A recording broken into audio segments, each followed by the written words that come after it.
Good afternoon students. आज हम एक अपना नया सिस्टम स्टार्ट कर रहे हैं जो हमारा आता है मस्कुलोस्केलेटल सिस्टम में। सबसे पहले अगर हम इस सिस्टम में हम क्या पढ़ेंगे, जितने भी हमारे इन्फेक्शंस के रिलेटेड जो भी हमारी कंडीशंस हैं उसके बारे में हम इसमें डिस्कस करेंगे। सबसे पहले बात करते हैं हम ऑस्टियोमाइलाइटिस के बारे में। एक ऐसी डिजीज कंडीशन होती है जिसमें क्या होता है, हमारे जो बोन्स हैं उसके अंदर क्या होता है, हमारे इन्फेक्शंस वहाँ पे हो जाता है। ठीक है, जिसके कारण क्या होता है, फिर वहाँ पे इन्फ्लामेशन, नेक्रोसिस होता है हमारा cell tissue, sorry cell death and formation of the new bones. बात करें इसकी क्लासिफिकेशन ऑफ ऑस्टियोमाइलाइटिस, हमने इसको 3 कैटेगरी में डिवाइड कर दिया है। जस्ट जो भी हमारा इन्फेक्शन कोज होता है हमारी बोन के अंदर वो कैसे होता है उसके हिसाब से हमने को 3 कैटेगरी में डिवाइड कर दिया है। फर्स्ट को हमने बोल दिया हेमाटोजेनेसिस ऑस्टियोमाइलाइटिस। इसकी अगर हम बात करें, इसमें क्या होगा, जो हमारा इन्फेक्शन होगा कहीं अदर ऑर्गन से या कहीं अदर टिश्यू से थ्रू द ब्लड स्ट्रीम हमारी बोन तक पहुंच जाएगा। तो ऐसी कंडीशन को हमने बोल दिया हेमाटोजेनेसिस ऑस्टियोमाइलाइटिस। सेकंड की बात करें हम कॉन्टिजियस, या इसको हम बोलते हैं फोकस ऑस्टियोमाइलाइटिस। इसमें क्या होता है, जो भी हमारा इन्फेक्शन कोज होगा पर्टिकुलर एक एरिया से स्टार्ट होगा और वो सीधा वहाँ से बोन के अंदर एंटर कर जाएगा, तो इसलिए हम इसको बोल दिया फोकस ऑस्टियोमाइलाइटिस। जैसे हमने कोई पैर की सर्जरी करी, ठीक है, तो उसमें क्या होगा, जहाँ पे हमने वुंड किया था सर्जरी करने के लिए, तो वहाँ से क्या होगा, इन्फेक्शन ट्रैवल कर जाएगा सीधा हमारी बोन को इफेक्ट कर देगा। तो इसको इसलिए हमने बोल दिया कॉन्टिजियस, इसको हम बोल दिया फोकस ऑस्टियोमाइलाइटिस। थर्ड बात करें हम ऑस्टियोमाइलाइटिस विद वास्कुलर इनसफिशिएंसी। इसमें अगर हम बात करें, इसमें क्या होगा, जो भी हमारे वेसल्स के अंदर जो ब्लड फ्लो होता है वो किसी ना किसी कारण से डिक्रीज होकर और वो क्या कर देता है, हमारे बोन्स के अंदर वहाँ पे क्या होगा, ब्लड की सप्लाई को रिड्यूस कर देगा, जिसके कारण क्या होता है, वहाँ पे इन्फेक्शन का हमारा कोज हो जाएगा। ठीक है, तो ऐसा हमें देखने को मिलता है जैसे कि डायबिटीज़ पेशेंट हो गए, या फिर किसी का पेरिफेरल वास्कुलर डिजीज़, या फिर हम बोलते हैं डीप वेन थ्रोम्बोसिस, डीवीटी और पीवीडी।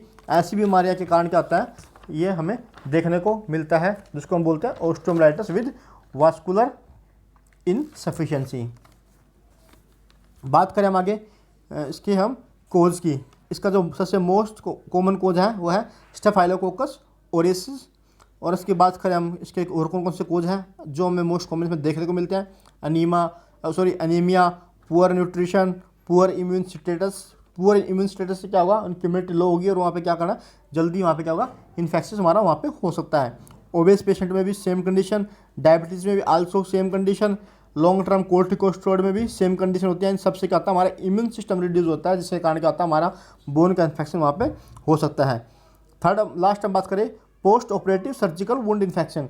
जैसे कि कोई वहाँ पे क्या हुआ, सर्जरी हुई, ठीक है, तो उसके कारण क्या होगा, वहाँ से इन्फेक्शन जो होगा वहाँ से ट्रैवल करके हमारी बोन तक इफेक्ट कर जाता है, तो उसको हम बोलते हैं, मतलब कि एक इसका ये कोज हमें देखने को मिलता है। ओबेस पेशेंट में क्या होता है, आपने देखा हुआ क्या होता है, जैसे कहते हैं वो हमारा क्या होता है, कोई भी पर्टिकुलर जो हमारा जैसे हमारा फुट हो गया उसमें क्या होता है, वहाँ पे नेक्रोसिस स्टार्ट हो जाता है, जिसके कारण क्या होता है, हमारे बोन तक वो वुंड पहुँच जाता है। ठीक है, जिसके कारण वहाँ पे क्या होता है, हमारा फिर वहाँ पे बोन इन्फेक्शन वो हमारा कोज कर देता है, जिसको हम बोलते हैं ऑस्टियोमाइलाइटिस। आगे हम बात करें पैथोफिजियोलॉजी की। पैथोफिजियोलॉजी देखना हमने क्या करा, सबसे पहले आप जो भी हमारा बैक्टीरिया वहाँ पे कंटेमिनेट कर दिया हमारी बोन को किसी भी टाइप से, या तो कहीं से वो सर्कुलेटरी के थ्रू आया है, या फिर लोकल से आया है, या फिर क्या हुआ, हमारे पीवीडी की कंडीशन के कारण वहाँ पे क्या हो गया, वहाँ पे हमारे क्या गया, बोन के अंदर इन्फेक्शन हमारा कोज हो गया। वहाँ पे क्या होगा, फिर बैक्टीरिया क्या करेगा, मल्टीप्लाई करेगा हमारे सेल का in the cells, sorry bacteria क्या करेगा, हमारे मल्टीप्लाई करेगा उन सेल के अंदर आके, जो क्या करेगा, शुरू में सबसे पहले क्या होगा, इनिशियली क्या होता है, वहाँ पे हमारा इन्फ्लेमेटरी रिस्पॉन्स और हमारा इम्यून रिस्पॉन्स वहाँ पे क्या होगा, एक्टिवेट होगा। जैसे ही वो चीज़ एक्टिवेट होती है इमीडिएटली वहाँ पे क्या होता है, हमारे एंजाइम्स रिलीज होते हैं और क्या करते हैं, डिस्ट्रॉय कर देते हैं, हमारे बोन के जो टिश्यू होते हैं उनको डिस्ट्रॉय वहाँ पे करना स्टार्ट कर देंगे, जिसके कारण वहाँ पे क्या होगा, पस का फॉर्मेशन होगा और वहाँ पे एडिमा जैसी कंडीशन देखने को मिलेगी। फिर क्या होगा, हमारा इन्फेक्शन जो ट्रैवल करेगा मेडुलरी कैविटी तक, ठीक है, इन द बोन मैरो। उसके बाद फिर क्या होगा, हमारे under the periosteum infection spread into soft tissue and joint. जैसे क्या होगा, हमारा इन्फेक्शन जो हमारे आसपास के जो सॉफ्ट टिश्यू है और ज्वाइंट तक हमारा वहाँ पे पहुँच जाएगा, जिसके कारण क्या होगा, वहाँ पे पस की फॉर्मेशन हो जाएगी, जिसे हम बोलते हैं बोन एब्सेस फॉर्मेशन। और उससे क्या होगा, हमारा जो रिजल्ट होगा वहाँ क्या होगा, हमारे एब्सेस कैविटी बन जाएगी वहाँ पे, और वहाँ पे क्या होगा, डेड बोन और डेड टिश्यू का वहाँ पे क्या होगा, हमारा एक एक्यूमुलेशन हो जाएगा, जिसके कारण फिर हमारा क्रोनिक ऑस्टियोमाइलाइटिस की कंडीशन में हमारा पेशेंट पहुंच जाएगा। आगे हम बात करें क्लिनिकल मैनिफेस्टेशन की। Clinical manifestation same as infection like chills, high fever, rapid pulse, general malaise, pus, warm, tenderness to touch, pain, swelling, non healing ulcer, oedema, fatigue, they are all clinical manifestation regarding osteomyelitis and same as the infection. बात करें हम इसकी diagnostic finding की। Diagnostic में mainly इसमें क्या क्या करना हमें, सबसे पहले क्या करेंगे हम इसमें पेशेंट का हेल्थ एग्जामिनेशन, जिसको बोलते हैं हेल्थ हिस्ट्री, फिर हम क्या करेंगे उसका फिजिकल एग्जामिनेशन, फिर उस सब में हम क्या उसके बाद क्या करेंगे हम एक्सरे करेंगे। एक्सरे में हम क्या करेंगे, हम उसके जो भी हमारे सॉफ्ट टिश्यू और एडिमा जो वहाँ पे फॉर्मेशन हुआ है उसको हम ध्यान रखेंगे, ठीक है। बात करें फिर हम रेडियो आइसोटोप बोन स्कैन करेंगे, उससे क्या हम अपने बोन की क्वालिटी चेक करेंगे।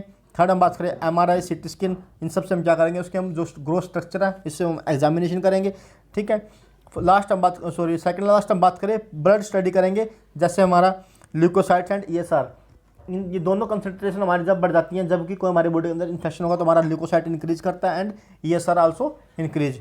तो इन दोनों के हम एग्जामिनेशन से हमें ये पता चल जाए कि हमारा बोन इन्फेक्शन है या नहीं है। लास्ट हम बात करें पस एंड ब्लड कल्चर स्टडी, सबसे मेन स्टडी होती है इसके अंदर, क्योंकि क्या हमारे अंदर क्या बॉडी के अंदर इन्फेक्शन कोज हुआ है तो वो कौन सा इन्फेक्शन है उसको आइडेंटिफाई करने के लिए हम क्या करेंगे, वहाँ पे पल्स एंड ब्लड कल्चर हम उसके लिए भेजेंगे और उस हिसाब से हम उसकी एंटीबायोटिक थेरेपी स्टार्ट करेंगे। आगे हम बात करें प्रिवेंशन की। प्रिवेंशन क्या क्या इसके, prevention of osteomyelitis the goal is electrical. सबसे पहले क्या करना है हमें ऑस्टियोमाइलिटिस को हमने प्रिवेंट करने के लिए क्या हमें अपना गोल सेट करना है। सबसे पहले क्या करें, electrical orthopaedic surgery should be postponed. जैसे मान ली क्या है, कोई भी हमारी इलेक्टिव कोई एमरजेंसी हमारी कोई भी क्या है हमारे बोन का कोई ऐसी कंडीशन है कि हमारी सर्जरी जो है इलेक्टिव, मतलब कि हमारी कोई सर्जरी एमरजेंसी सर्जरी नहीं है और पेशेंट को क्या है अभी करंट में क्या है इन्फेक्शन है, जैसे क्या यूरिनरी ट्रैक्ट इन्फेक्शन है, थ्रोट इन्फेक्शन है, माइल्ड फीवर है, ठीक है। ऐसी कंडीशन में हम ऐसी अगर पेशेंट को ऐसे हमें सिम्टम या ऐसी कंडीशन लगती है तो इमीडिएटली जो हमारी वो है सर्जरी है उनको हम क्या करेंगे पोस्टपोन कर देंगे, क्योंकि क्या करना हमने पेशेंट को इन्फेक्शन से बचाना है। पेशेंट क्या ऑलरेडी इन्फेक्शन की कंडीशन में है तो ऐसी कंडीशन में उसको बचाने के लिए हम क्या करेंगे अपनी सर्जरी को हम पोस्टपोन कर देंगे। पहले हम उस अंडरलाइन कोज को ट्रीट करेंगे, उसके बाद फिर हम दोबारा से अपनी सर्जरी को प्लान करेंगे। During orthopedic surgery, carefully attention is paid to the surgical environment and the techniques to decrease direct bone contamination. जब भी हम कोई ऑर्थोपेडिक सर्जरी करेंगे तो हमें क्या करना है, हमने ऐसी सर्जिकल टेक्निक्स, ऐसी हमें अपनी एसेप्टिक टेक्निक को यूज़ करना है जिससे क्या हमारा जो हमारी बोन हमने जहाँ पे हमने सर्जरी करी है वहाँ पे कोई भी उसका कंटेमिनेशन वहाँ पर ना पहुँचे। और जो हम करते हैं प्रोफाइलिक एंटीबायोटिक हम जरूर देनी है, जो हम हर प्री ऑप पेशेंट को देते हैं। प्रोफाइलैक्सिस एंटीबायोटिक हम बेसिकली बिफोर ऑपरेशन या बिफोर सर्जरी देते हैं, ताकि जो भी हमारा इन्फेक्शन है उसको हमें क्या करना है प्रोफाइलिक एंटीबायोटिक देनी है। प्रोफाइलिक एंटीबायोटिक क्या होती है, जो भी हमारे टिश्यू हैं उनकी क्या करेंगे हमें उसके जो है उसकी हमें उसकी जो क्वांटिटी है जो उसकी क्वालिटी है उसको बेटर बनाए रखने के लिए हम उसमें प्रोफाइलिक एंटीबायोटिक हम यूज़ करते हैं, ताकि वहाँ पे कोई भी ड्यूरिंग सर्जरी और पोस्ट सर्जरी वहाँ पे कोई इन्फेक्शन वहाँ पर ना हो। और क्या करना है हमें, after surgery urinary catheter and drains are remove as soon as possible. जब भी हमने कोई सर्जरी कर दी, हमने क्या कोई वहाँ पे पेशेंट हमने क्या फोलिस कैथेटर लगाते हैं या फिर हम कोई भी हम उसके अंदर क्या एक आर्टिफिशियल को ट्यूब डालते हैं ड्रेन निकालने के लिए, तो जितना हो सके हमें उसको बाहर निकालना है, क्योंकि क्या होता है जो भी हम किसी आर्टिफिशियल चीज़ हम उसके अंदर डालते हैं तो कोज करती है वहाँ पे क्या इन्फेक्शन कोज करती है। तो उन सबके इंसिडेंट्स को कम करने के लिए हमें क्या करना है, हमें उन सबको हमें निकालना है as soon as possible. Aseptic post operative wound care reduce the incidence of the superficial infection and osteomyelitis. क्या करना है, जब भी हमारे कोई ओस्टियोमाइलिटिस की कंडीशन से प्रिवेंट करने के लिए जो भी हमारा वुंड है उसकी हम क्या करेंगे प्रॉपर एसेप्टिक टेक्निक से उसकी हम केयर करेंगे। आगे आता है हमारा मेडिकल मैनेजमेंट में क्या करें, initial goal of the therapy is to control and infective process. हमने क्या करना है, जो हमारा इनिशियल गोल है जो भी हमारा इन्फेक्शन है उसको कंट्रोल करने के लिए।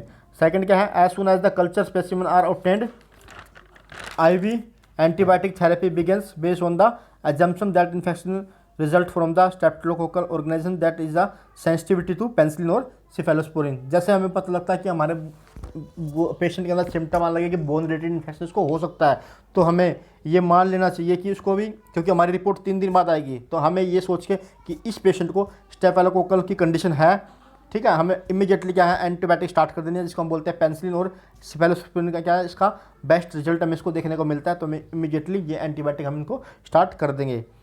और एंटीबायोटिक हम कंटिन्यू करेंगे 3 to 6 वीक के लिए, ठीक है। To enhance absorption of the orally admission medicine antibiotic should not be administered with food. अगर किसी पेशेंट को अगर हम एंटीबायोटिक दे रहे हैं तो उसको हमें कभी भी खाने के साथ नहीं देंगे, क्योंकि क्या होगा उसका जो एंटीबायोटिक का जो एब्जॉर्प्शन है वहाँ पे उसका वो रिड्यूस हो जाएगा। आगे हम बात करें सर्जिकल मैनेजमेंट की। If the infection is chronic and does not response to antibiotic therapy, surgical debridement. जब भी हमने क्या देखा, ऐसी कंडीशन देखी, हमने एंटीबायोटिक दे दिया, उसका पेशेंट क्या हुआ, कुछ भी वहाँ पे उसको रिलीफ नहीं मिला, तो फिर उस कंडीशन में हमें क्या करना पड़ता है, वहाँ पे डिब्राइटमेंट करना पड़ता है। डिब्राइटमेंट का मतलब है कि जो भी हमारे नेक्रोसिस टिश्यू, जो भी हमारे वेस्ट टिश्यू होता है, हम क्या करते हैं वहाँ से उसको थ्रू द सर्जिकल प्रोसीजर उसको हम क्या करते हैं, वहाँ से हम उसको डिब्राइट मतलब क्या, उसको हम रिमूव कर देते हैं, तो इसलिए उसको बोलते हैं डिब्राइटमेंट। नेक्स्ट हम बात करें direct application of antibiotic and IV antibiotic therapy should be continue.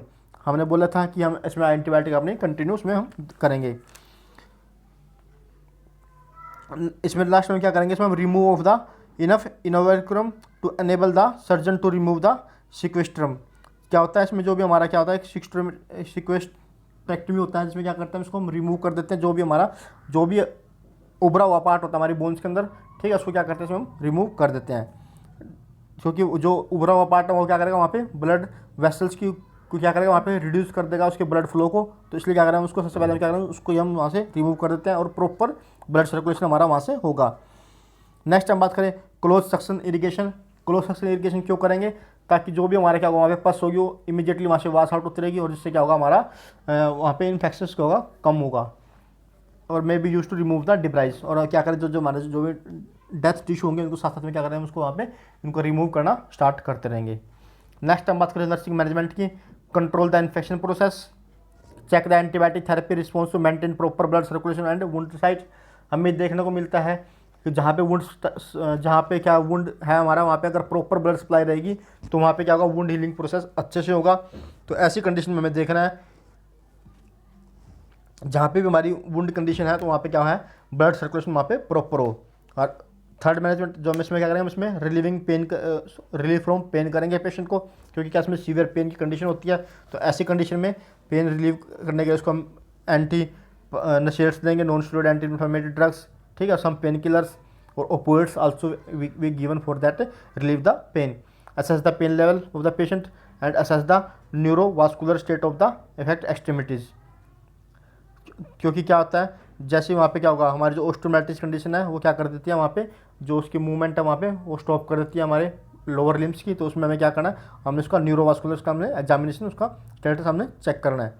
Third करना है हमें इंप्रूविंग फिजिकल मोबिलिटी, ठीक है, जो भी क्या करना है, जो भी हमारे पेशेंट है उनकी फिजिकल मोबिलिटी को इंप्रूव करने के लिए हमें क्या करना पड़ेगा, the bone is weakened by the infective process and must protect by immuno immobilization, ठीक है। जैसे क्या, जहाँ पे क्या हमारा इन्फेक्शन हो गया तो वहाँ पे क्या होगा, वहाँ पे क्या हमारी बोन की क्वालिटी, जो हमारी बोन की क्वालिटी क्या होगा, डिक्रीज हो जाएगी। तो वहाँ पे क्या होगा, इन्फेक्शन के कारण वो क्या होता है, वहाँ पे फ्रैक्चर होने के चांसेस हैं। तो ऐसे में उनको क्या करना है, कम से कम मोबिलाइज करना है और हेल्थ एजुकेशन देनी है उनको फॉर द, भाई आपने उसको, ये पेशेंट को ये बोल दिया कि आपने पैर नहीं हिलाना, तो आपने उसको ये भी बताना है कि आपने इस पैर को नहीं हिलाना है, इस पर पैर पे आपने ज़्यादा दबाव नहीं डालना, उसका रेशनल बताना है, ताकि पेशेंट के मन में एक इमेज सेट हो जाए कि मुझे ये सब क्यों नहीं करना, उसको इसके बारे में क्या हुआ, ऐसे उसको इंटरफेयर सा महसूस ना हो कि मेरे साथ क्या कर रहे हैं ज़बरदस्ती टाइप का, ठीक है। तो उसको हमें क्या करना है, इसको रेशनल हमें इसको बताना पड़ेगा। तो आज हमने क्या क्या पढ़ा, ऑस्टियोमाइलिटिस की डेफिनेशन, क्लासिफिकेशन ऑफ ऑस्टियोमाइलिटिस, फिर हमने पढ़ा क्लिनिकल मैनिफेस्टेशन, फिर पैथोफिजियोलॉजी, कोज, और फिर हमने पढ़ा diagnostic finding, prevention, medical management and surgical management और नर्सिंग मैनेजमेंट। आई होप आपको सब कुछ समझ में आ गया होगा। Thank you so much for attending this class. Bye, good.